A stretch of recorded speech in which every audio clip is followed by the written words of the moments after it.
আল্লাহর নবী বলে গেছে যে নামাজ ত্যাগ করে সে কুফরি করে। এখন বলবো জামশেদ মজুমদার এসে ফতোয়া দিয়েছে নামাজ ছাড়লে কাফের। আমি কখন বললাম রে ভাই? জাবের রাদিয়াল্লাহু আনহু বলছে আল্লাহ নবী বলছে যে নামাজ ছাড়ে সে কাফের।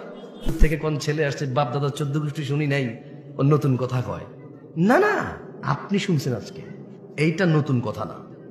এটার বয়স 1450 ক্রস করছে প্রায়। কেমন মানে আপনার আব্বার আব্বা, তার আব্বার আব্বা, তার আব্বার আব্বা, তার আব্বার আব্বা, তার আব্বার আব্বা, তার আব্বার আব্বা, তাদের সবার আব্বার আব্বার আগে কথা এটা।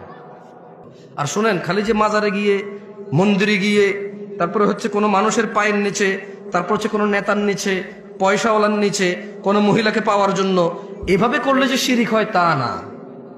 শুধু শিরিক এভাবে হয় না। জাবের রাদিয়াল্লাহু আনহু থেকে বর্ণিত, তিনি বলেন, কি বলেন? তিনি বলেন যে বাইনার রাজুলি ওয়া বাইনাশ শিরকি ওয়াল কুফরি তারকুস সালাহ। একজন ব্যক্তি শিরিক আর কুফরের মধ্যে পার্থক্য হচ্ছে নামাজ ছেড়ে দেওয়া। বুঝাইতে পারছি? আমি বলি নাই, জাবের রাদিয়াল্লাহু আনহু বলছে। বলেন না যে নতুন কথা বলছি। আরে ভাই আপনি শুনেন নাই, এটা 1450 বছর পুরনো।